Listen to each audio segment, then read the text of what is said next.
ያንን ነገር ነው እናምለው። ከዛ ዛሬ ግን ምንም ሳይለኝ ልጁ አንድ ቃል ብቻ ያንተን ነገር ነገረኝ። በቃ ሁሱ ብለሽ ሰርች አድርጊ ምናምን አለኝ። ሰርች አደረኩ። ብዙ በስምህ ብዙ ልጆች አሉ። ያው በስምህ ብዙ ልጆች ቢኖሩም ያው ፈጣሪ ብሎ አገናኘኝ ማለት ነው።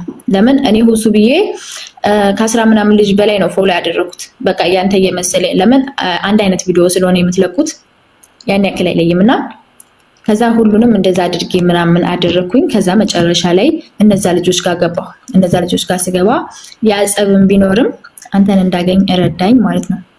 እና ከዚህ በላይ ያው የማምንበት ነገር የለም ማለት ነው።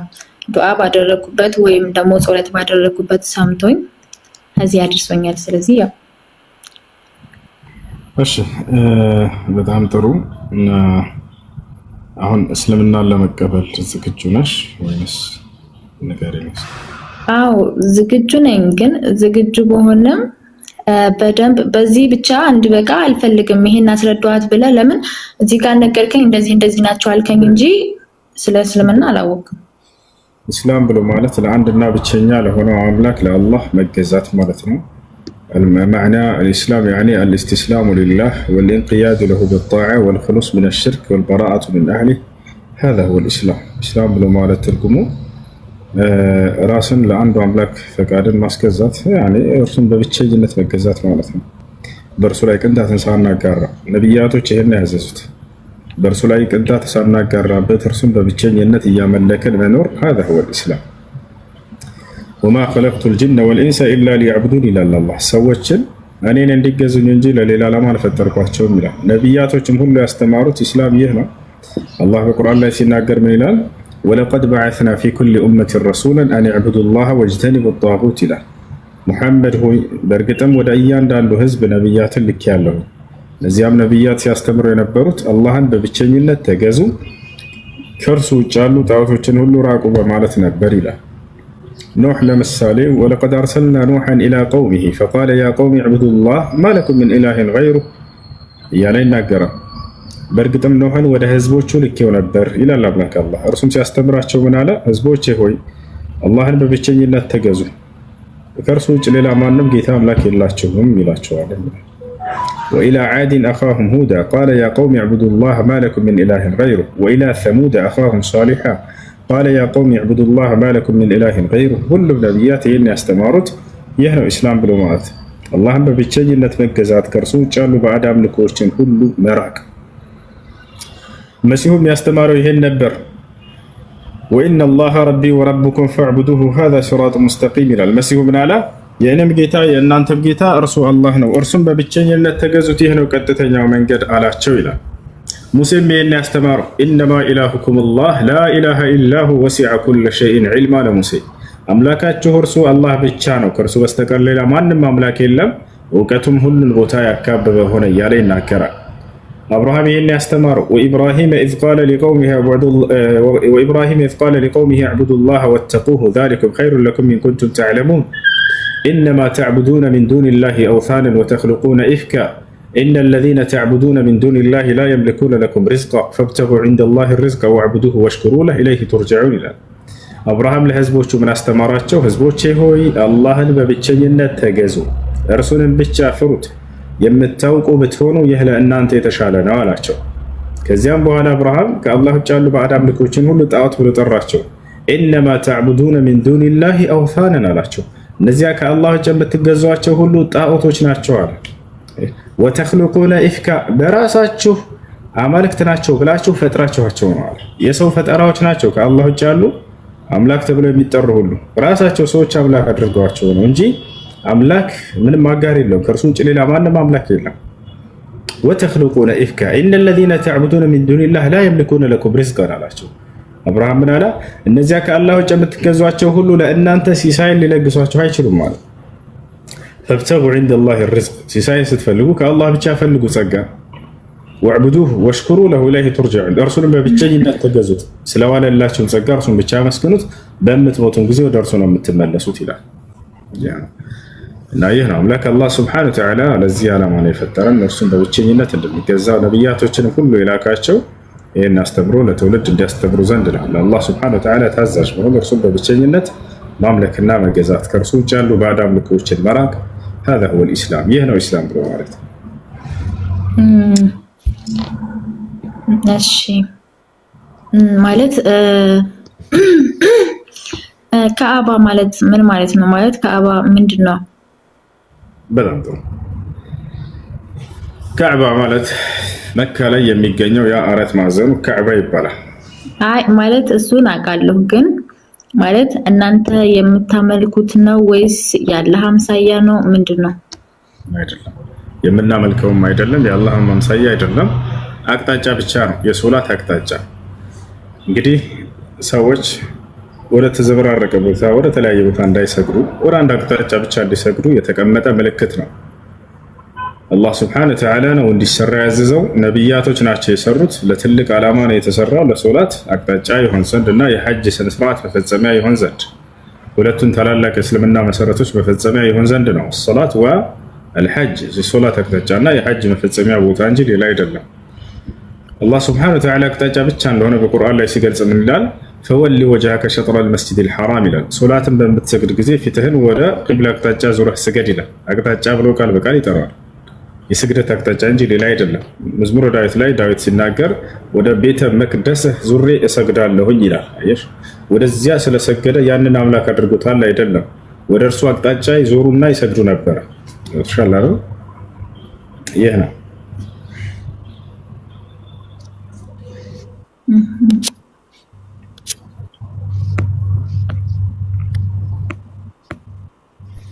እሺ ሌላ ጥያቄ አለሽ? ሌላ ምን ልጠይቅ? እሺ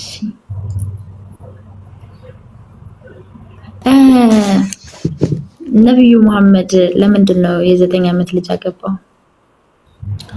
ነብዩ መሐመድ ሰለላሁ ዐለይሂ ወሰለም እናታችን ዓኢሻን ለምንድን ነው ያገቧት? ከአላህ ሱብሓነሁ ወተዓላ የመጣ ትዕዛዝ ነበር። እርሳቸው ሄደው እንዳውችን ልጅ ለትዳር ፈልጌ ምናምን እንደዚያ ብሎ አልነበረም። ነገር ግን ከአምላክ ዘንድ በመልአኩ ጅብሪል ዐለይሂ ሰላም አማካኝነት የመጣ ትዕዛዝ ነው።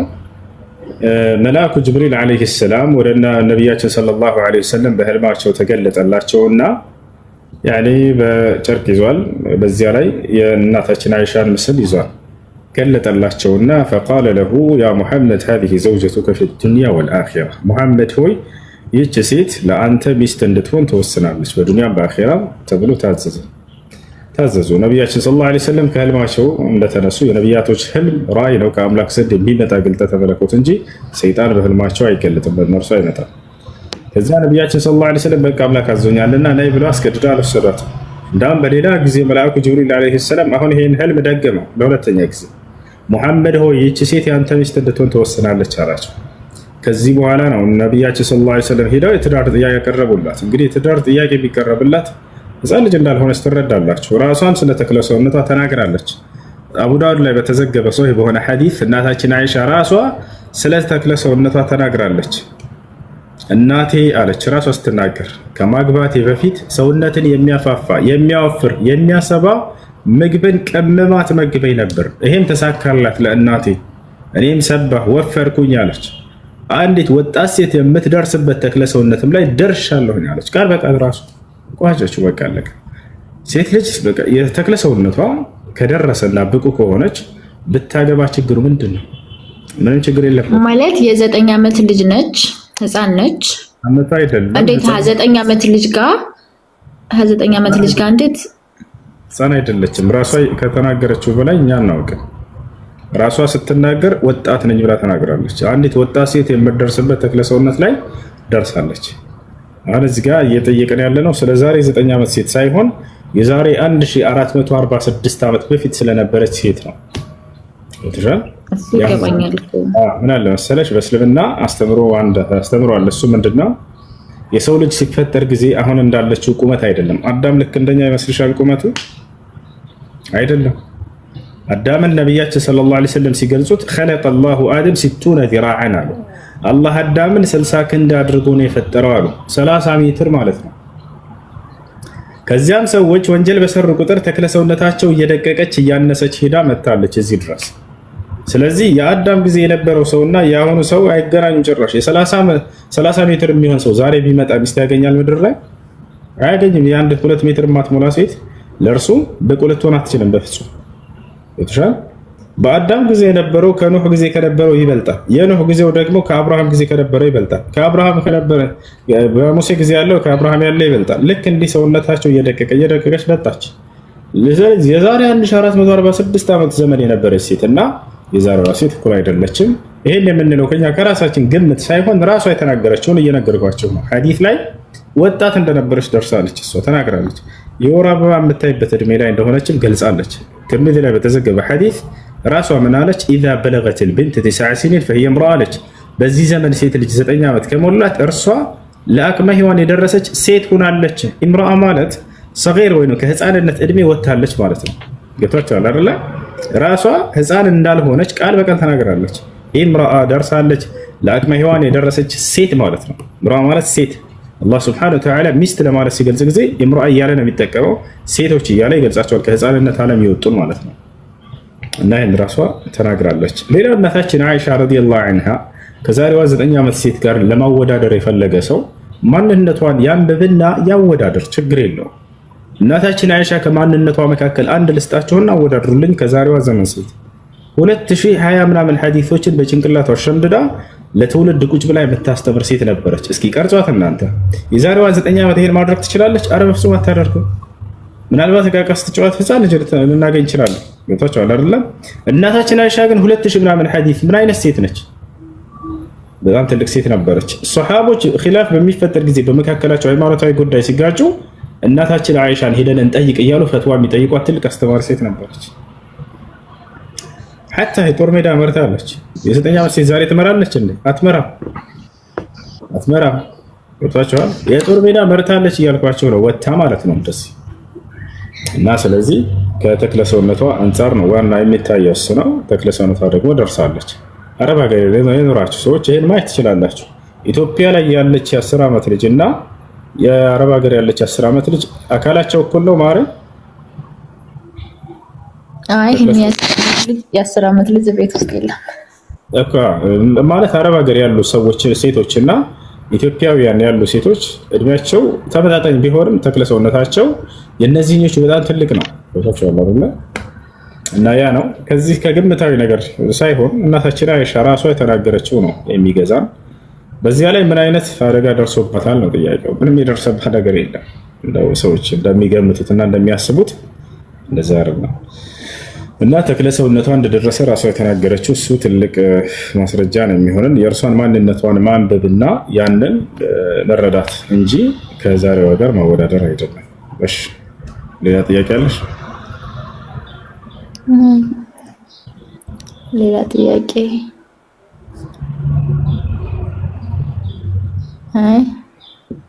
ሌላ ጥያቄ እንኳን የለኝም። ደግሞ ቀስ እያልኩኝ እጠይቃለሁ ሲገባኝ።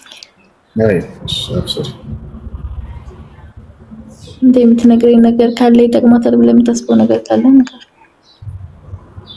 እኔ ላንቺ ቢጠቅምሽ መጀመሪያ ነገርኩሽ ስለ ኢስላም የነቢያቶች ሃይማኖት። ስለ ኢስላምማ ነገርከኝ እኮ ስለዛ ሳይሆን በቃ ማለት እንዴት አድርጌ እዚህ ጋር እኮ ነግሬያለሁ አይደል እንዴ? ኢስላም ነኝ ብቻ ስላልክ ኢስላም አትሆንም። ለምን እዚህ ጋር እኔ ሃይማኖቱን አመንኩኝ ቢያንስ አላህ አንድ ጌታ ነው። ከዛ ደግሞ መሐመድ መላእክተኛ ነው ማለት ነው አይደለም? ከዛ መላእክተኛ ሲሆን ያንን ነገርከኝ ሰማሁ። ግን እዚህ ጋር እንዴት አድርጌ በደንብ ማወቅ እንዳለብኝ ምናምን ብትነግረኝ። እሺ ሻሃዳ ያዥና እስልምናን ተቀበይ። እስላማዊ ትምህርቶች የምትማሪበት ግሩፕ ደግሞ እናስገባሻለን። በየቀኑ ትምህርቶችን ትቀስሚያለሽ። የሰው ልጅ መጀመሪያ የሚያስፈልገው ምንድነው? ስለ ትክክለኛው ሃይማኖት ማወቅና አምላኩን ትክክለኛ አምላኩን የነብያትን አምላክ ማግኘቱ ነው። ከዛ በኋላ ያምናል፣ ይመሰክራል ለዚህ ለአምላኩ።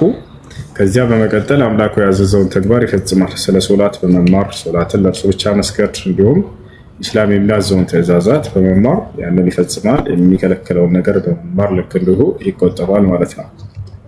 ይሄ ነው። እሺ ሻሃዳ ላስይዝሽ ዝግጁ ነሽ?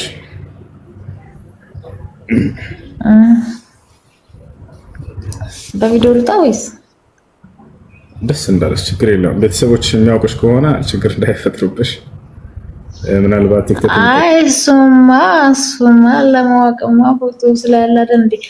በቃ በዚህ ይሆንሽ የምለው ቃል አብረሽኝ የተከተልሽ በይ። ባይሆን ቀስ እያልክ እሺ፣ ችግር የለውም። አብሽሪ። አሽሃዱ አላ ኢላሃ ኢለላህ ወአሽሃዱ አነ ሙሐመደን ረሱሉላህ። ማሻአላህ ተባረከ ረህማን። አላሁ አክበር። ከዚህ በኋላ ሙስሊም ሆነሻል። ለአላህ ምስጋና ይገባው። አሁን ያልሽው ቃል የሻሃዳ ቃል ወይንም የምስክር ቃል ይባላል። ትርጉሙም አሽሃዱ አን ላ ኢላሃ ኢለላህ ማለት እነሆ ከአንዱ ከአላህ በስተቀር በእውነት የሚመለክ ሌላ አምላክ የለም ብዬ መሰክራለሁ ማለት ሲሆን፣ ወአሽሃዱ አነ ሙሐመድን ረሱሉላህ ማለት ደግሞ ሙሐመድም የአላህ መልእክተኛና ነቢይ ናቸው ብዬ መሰክራለሁ ማለት ነው። ለአላህ ምስጋና ይገባው። ከዚህ በኋላ ሙስሊም ሆነሻል። አንድ ሰው እስልምና ሲቀበል ጊዜ ከአላህ ዘንድ ምን ያገኛል? የመጀመሪያ የሚያገኘው ትሩፋቱ ምንድን ነው ከተባለ ያለፈ ኃጢአቱን አላህ ይሰርዝለታል። አላህ ይህም በቁርአን ላይ ሲናገር ምን ይላል? ቁል ሊለዚነ ከፈሩ ኢየንተሁ ይግፈር ለሁም ማ ቀድ ሰለፍ ወኢን የዑዱ ፈቀድ መደት ሱነቱል አወሊን ይላል። ሙሐመድ ሆይ ለእነዚያ ለካዱኝ ባሪያዎቼ እንዲበላቸው ካሉበት ክህደት ቢቆጠቡና ወደ እኔ ቢመለሱ ያለፈውን ኃጢአታቸውን ሁሉ ምርላቸዋለሁ ይላል። ነቢያችን ሰለላሁ ዐለይሂ ወሰለም ሐዲስ ላይ ብራሩ አልኢስላም የጅቡ ማ ቀብለሁ፣ እስልምና ከእርሱ በፊት ያለን ኃጢአት ያሰርዛል። ሰውየው ሲሰልም ጊዜ ያለፈው ኃጢአት ሁሉ ይሰረዝለታል፣ ይቅር ይባላል። እና ይህን ይመስላል። ሻወር ትወስጃለሽ። ስለ ሶላት አሰጋገር ደግሞ በመማር እዚህ ላመንሽውና ለመሰከርሽው ለአንድና ብቸኛ ለሆነው ለአምላክ ለአላህ ብቻ ትሰግጃለሽ ማለት ነው። የምትማሪበት ግሩፕ ኢንሻአላህ እንድትገቢ አደርግሻለሁ። ዛህራ ካለሽ ጻፊ አንድ ጊዜ፣ ከሌለችን ችግር የለውም በውስጥ አገናኝሻለሁ። ስምሽ ማን ነበር ያልሽው? ብሌን። መቀየር ከፈለግሽ መቀየር ትችላለሽ፣ ካልፈለግሽ ችግር የለውም። ስም ላይ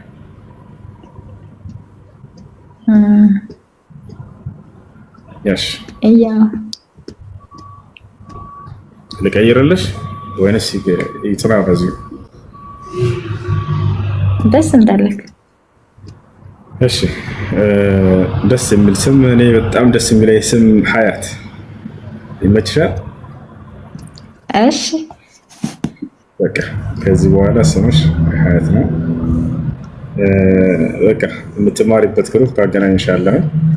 ማዳምን ስለ ውዱ አደራረግ፣ ስለ ሶላት አሰጋገድ ብትጠይቃት በደንብ ታሳይሻለች፣ ታስረዳሻለች።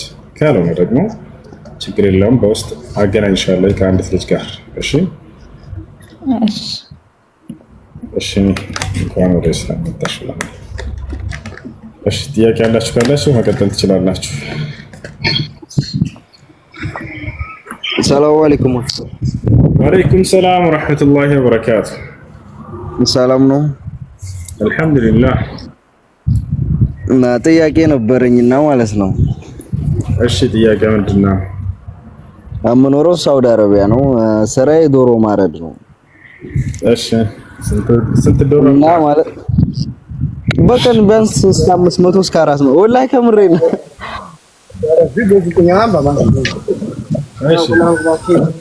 እና ቢያንስ ቢስሚላህም አለለም ቢስሚላህ የምለው አንዴ የተሸብኩ እንዳሉ ቢስሚላህ እላለሁ። ከዛም በኋላ ያው እየቆጠርኩ ስለሆነ ማድረው ايش اسم بلاسين هنا بنقول عندنا